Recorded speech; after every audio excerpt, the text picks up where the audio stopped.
करेगा इजराइल। जैसा कि हम जानकारी दे रहे हैं कि इजराइल का अगला टारगेट यानी कि पहले ईरान और अब तुर्की पे हमला करेगा। जब चाहे हमारे को जो ऑर्डर मिलेगा हम लोग इंशाअल्लाह अजीज एट अ टाइम फिल फॉर रेडी। आप लोग हुक्मरान जो बैठे हुए हैं, चाहे आलम दीन बैठे हुए हैं, अगर सबने जहाद का ऐलान कर दिया ना, पाकिस्तान के हर घर से बंदा निकले। बड़ी ही खौफनाक सूरत हाल है, जिसका खतरा था वही हुआ। ईरान के सुप्रीम लीडर जो आयतुल्ला अली खामेनाई हैं, वो इस हमले के अंदर मारे गए हैं और उनकी डेड बॉडी मिल गई है। अगला हदफ पाकिस्तान है, अगला हदफ पाकिस्तान है, अगला हदफ पाकिस्तान है। यही बेसिकली खामनाई की जो पावर्स हैं वो बहुत ज़्यादा थी। कहा जाता है कि जो खामनाई साहब की जो पावर थी, जो वो बेसिकली जो ईरान की सिक्योरिटी इंस्टीट्यूशन है IRGC and the buses paramilitary forces, जिनके बहुत सारे थाउजेंड्स ऑफ वॉलंटियर्स थे, ये बेसिकली ये इनकी जो लॉयल्टी थी वो खामनाई साहब के साथ थी। अमेरिका वाले जो उनसे पहल कर चुके हैं, ठीक है, ईरान पे एक मुल्क जंग नहीं चाहता है, तो हमारा फर्ज ही नहीं बनता है या हमारा बनता ही नहीं है कि हम उसके ऊपर जंग मुसल्लत करें। इराक पे हमला किया था सद्दाम का रिजीम चेंज करने के लिए, सद्दाम की हुकूमत को ख़त्म करने के लिए। उसके बाद सबसे बड़ी यानी कि 23 साल बाद अमेरिका की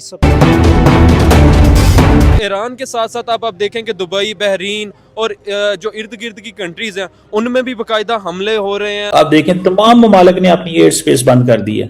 इस्लामाबाद एयरपोर्ट पे 15 फ्लाइट्स चलती हैं, यहाँ से आती हैं जाती हैं, ना वहां से कोई फ्लाइट आएगी ना फ्लाइट जाएगी।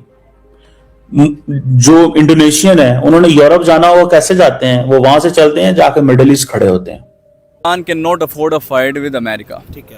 ठीक है, वो डायरेक्ट कन्फ्रंटेशन कर भी नहीं सकता। मैं तो उसने टारगेटेड हमला किया, उसने एटॉमिक जो साइंटिस्ट हैं उनको टारगेट किया, उसने जो सिर्फ एक हफ्ता दूर है ईरान अपना न्यूक्लियर मिसाइल बनाने से। ठीक है, अमेरिका ने हमला किया, उनकी रिहाइश के करीब जो है मिसाइल तकरीबन 7 मिसाइल गिरे, लेकिन Iran is the only country जो कि हमें रिटेलिएट करेगा। आलमी जंग की तरफ जा रही है, वर्ल्ड वॉर 3 होने वाली है ईरान की वजह से। ये 27 में हो जाएगी, कुछ ना कुछ होने वाला है। ये 2026 जंगों का साल। वो भले ही कितनी टेक्नोलॉजी हो, तबाह कर दे कुछ भी, हम लोगों ने भी तो चूड़ियां नहीं पहनी हुई है, हम लोगों ने भी तो मिसाइल रखे हुए, हम लोग भी तो एटमी कुव्वत हैं। तो हमारे चीफ साहब ने ऐसे नहीं बोला था कि ख्याल करो और सीधे हो जाओ। ईरान है वो हक और सच पे खड़ा है, उसकी गैबी मदद मालिक करेगा, अल्लाह करेगा। ईरान ने जो दुबई में कुछ बारिश की है ड्रोनों की, कामिकाज़ी ड्रोनों की, उसमें जो हुआ है, अबू धाबी में भी हुए हैं हमले और दुबई में भी, वहां पे किसी एक जगह पे एक पाकिस्तानी की शहादत की इतला।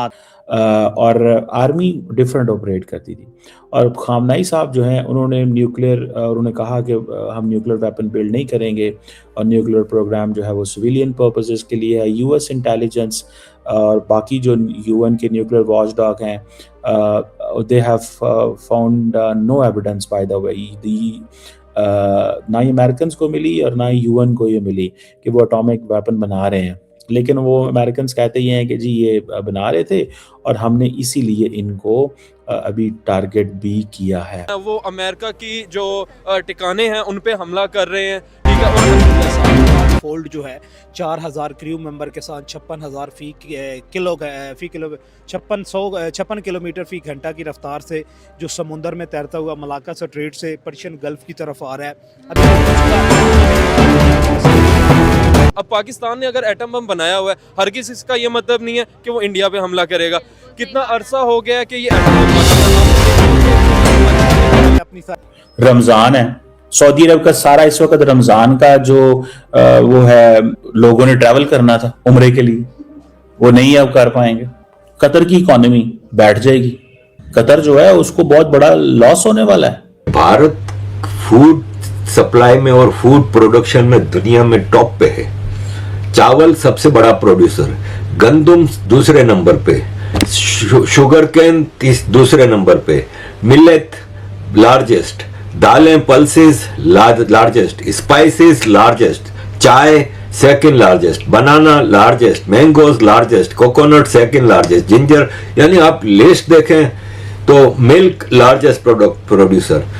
इस वजह से they can not afford Iran to have a full scale war होगी because they want to topple down the regime, Iranian regime. We do not want war. Pakistan और इंडिया किस समत जाएगा? क्या इंडिया ईरान को सपोर्ट करेगा? क्या पाकिस्तान ईरान को सपोर्ट करेगा? या दोनों कंट्रीज जो वो न्यूट्रल रहेंगे? और कितने अरसे तक, क्या ईरान इतने लंबे अरसे तक ये अमेरिकन इतनी बड़ी सुपर पावर, इतनी बड़ी हाईएस्ट एयरफोर्स, उसको क्या सर्वाइव या बर्दाश्त कर पाएगा? रिजीम चेंज में ऑपरेशन करने में अमेरिका और इसराइल कामयाब हो सकेंगे? कुवैत के अंदर हो गया, कतर के अंदर हो गया, ओमान के अंदर, ओमान में एक बचा हुआ ओमान क्योंकि सालसी कर रहा था, ईरान के अंदर हो गया, इसराइल के ऊपर हमले हो गए, अमेरिका की बेस के ऊपर हमले हो गए, पूरा अरब खिता इस वक्त जंग के अंदर है।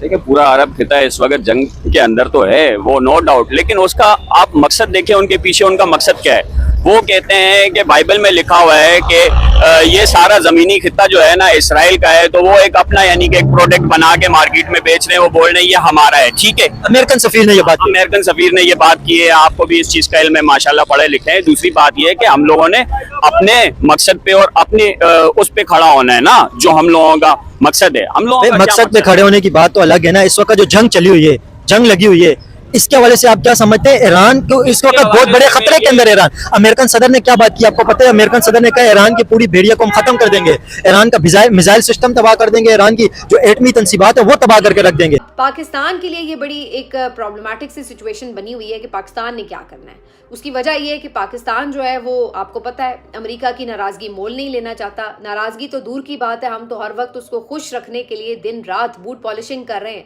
हर बात उसकी मान रहे हैं, उसके हर मंसूबे का हिस्सा बनते चले जा रहे हैं। तो वहाँ पर अगर अमेरिका और इजराइल मिलकर ईरान के ऊपर अटैक कर रहे हैं तो पाकिस्तान किस मुंह से जाहिर है कि अमेरिका की मजम्मत करेगा? अगर पाकिस्तान अमेरिका की मजम्मत करेगा तो जाहिर सी बात है आगे से डोनाल्ड ट्रंप फिर इनको भी आंखें दिखाएगा। तो अब पाकिस्तान के लिए एक बहुत अजीब सिचुएशन है कि क्या वो ईरान के साथ खड़ा हो, उनके साथ यकजहती का इजहार करे, उन्हें सपोर्ट करे, या फिर वो अमेरिका की मजम्मत करे। तो अभी जो पहली स्टेटमेंट आई है शहबाज शरीफ साहब की सारा दिन गुजरने के बाद, तो उसमें तो उन्होंने एक फुसफुसी सी मजम्मत की है। उन्होंने ये ज़रूर कहा है कि हम ईरान पर हमलों की मजम्मत करते हैं, लेकिन ये नहीं कहा कि हम इजराइल या अमेरिका की मजम्मत करते हैं कि उन्होंने ईरान के ऊपर जो है ये अटैक क्यों किया है। The real thing is not obviously these weapons and thing. The real thing is something else. तो एक तो ये चीज़ जो है वो I can tell you. दूसरी तरफ अगर आप इनको देखें कि जो ईरानी गवर्नमेंट है वो अभी तक मान नहीं रही कि ऐसा कुछ हुआ है। They are not talking. अब पूरी दुनिया के अंदर इस वक्त तल अवीव पे भी मिसाइल बरसाए जा रहे हैं। मिडल ईस्ट के अंदर तो बहुत बुरे हालात हैं, बहुत ही बुरे हालात हैं मिडल ईस्ट के अंदर कि आप देखें, मुझे just now as I am talking you a person who is a friend, he was in जो है दोहा, उन्होंने मुझे तस्वीर भेजी है जिसमें वो अपने अपार्टमेंट की बालकनी पे हैं और वो उनको एक पूरा बराज ऑफ मिसाइल्स जो है वो आ रहा है, जिसको कतरी जो है वो रोक रहे हैं। मैं किसी से कतर में बात कर रहा था तो दोस्त ने बताया कि वो मेरे से बात करते करते उसके फ़ोन पे अलर्ट आ गया। एयरफोर्स है, अपने त्यारे जो है वो खड़े किए हुए हैं और ये है सिर्फ और सिर्फ अपने बेबी का नखरा उठाने के लिए, और बेबी उसका है इसराइल। सवाल ये है कि why America attack on Iran? America Iran पे अटैक इसलिए कर रहा है क्योंकि जो सुपीरियरिटी थी इसराइल की इस खित्ते में और ग्रेटर इसराइल का जो खौफ था उसको पूरा करने के लिए। अब आप देखें कि क्या सूरत हाल है। अब फौज ने पाकिस्तान की इस्टेब्लिशमेंट ने अपने या कौम के वसीतर मुफाद में इसराइल और अमेरिका के सामने मुकम्मल तौर पे सरेंडर कर दिया है।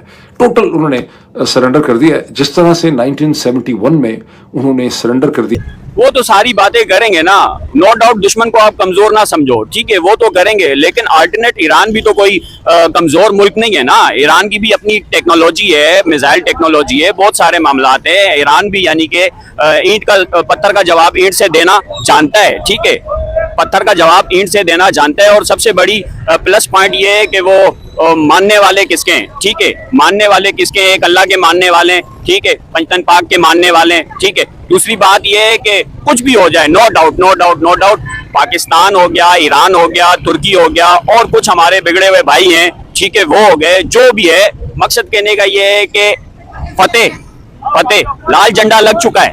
हम लोगों की मोर्चों में भी देखें, हम लोगों के जो फील्ड मार्शल हैं जनरल साहब सैयद आसिम मुनीर साहब, उन्होंने बहुत अच्छा काम कर रहे हैं, बहुत एफर्ट कर रहे हैं। अब ये देखें ट्रम्प साहब ने भी उनको जो है ना ऐसे ही कह दिया कि पाकिस्तान जो कर रहा है अच्छा कर रहा है। भाई तुम्हारे बोलने से हम लोग अच्छा कर रहे हैं या नहीं कर रहे हैं कि अफगानिस्तान जंग के हवाले से बात करें। अफगानिस्तान वो एक उनको टो कर रहे थे ना, एक टो कर रहे थे। अब उस हिसाब किताब से आप देखें लगे रहे आपस में, लगे रहे आपस में, अंदर ही अंदर वो खुश हो रहे हैं। लेकिन नो डाउट हम लोगों की जो पॉलिसी है ना वो सारों को साथ लेके चलने वाली पॉलिसी है। एक बात, इसराइल के लिए जो इस दुनिया के अंदर सबसे बड़ा जो दुश्मन है ना वो अरब ममालिक नहीं है, वो पाकिस्तान है। अगर आप हिस्ट्री उठा के देखें, बच्चे से लेके बड़े तक जो उनके रैंक पे हाई रैंक में बैठे हुए वो पाकिस्तान को तोड़ने के चक्कर में।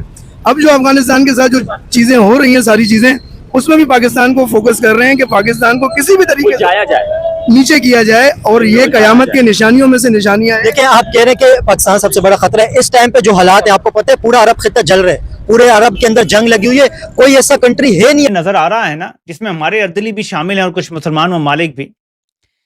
इसके पीछे एक वजह है, और वो ये है कि अगर अमेरिका और इसराइल इस बार इस जंग में रजीम चेंज करने में नाकाम हो जाते हैं और ये जंग बगैर ईरान को खत्म किए खत्म हो जाती है, तो इसके बाद ईरान लाजमन एटमी हथियार बना लेगा।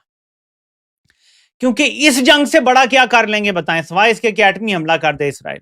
दोस्तों, अमेरिका शुरू से ही चाहता था कि ईरान न्यूक्लियर ताकत ना बन पाए। इसी वजह से पहले से ही इजराइल और अमेरिका ने ईरान पर हमला किया था, लेकिन तब भी ईरान का एटीट्यूड और घमंड नहीं टूटा था। इसी कारण से आज फिर इजराइल और अमेरिका ने मिलकर इनको ठोका है। अब दोस्तों, सुनने में ये आ रहा है कि ईरान का जो सुप्रीम लीडर है उसको जहन्नुम भेज दिया गया है, जिससे पूरे ईरान में मातम छाया हुआ है। साथ ही दोस्तों, भारत, पाकिस्तान, बांग्लादेश, इनमें जो आसमानी सोच वाले हैं वो मातम करने का दिखावा कर रहे हैं, क्योंकि सच्चाई ये है कि ये खुलकर ईरान का साथ नहीं दे सकते हैं। इनको भी पता है कि इजराइल वही हाल कर देगा जो गाजा और अभी अभी ईरान का हुआ है। और दोस्तों, सबसे ज्यादा जज्बे वाला पाकिस्तानी होते हैं। जैसा कि आपने वीडियो में देखा होगा कि कैसे पाकिस्तानी ईरान के लिए मरने मारने को तैयार दिख रहे हैं। मतलब ये अपने आसमानी सोच को दिखा रहे हैं कि हम मुस्लिम भाई के साथ हैं, यानी ईरान के साथ हैं। लेकिन भाई साहब, इनसे कोई पूछे कि मुस्लिम भाई तुम्हारा अलग अलग होते हैं क्या? क्योंकि अभी जिनसे ये खुद लड़ रहे हैं, यानी कि अफगानिस्तान, वो क्या दूसरे ग्रह से आया है? वो भी तो मुस्लिम है,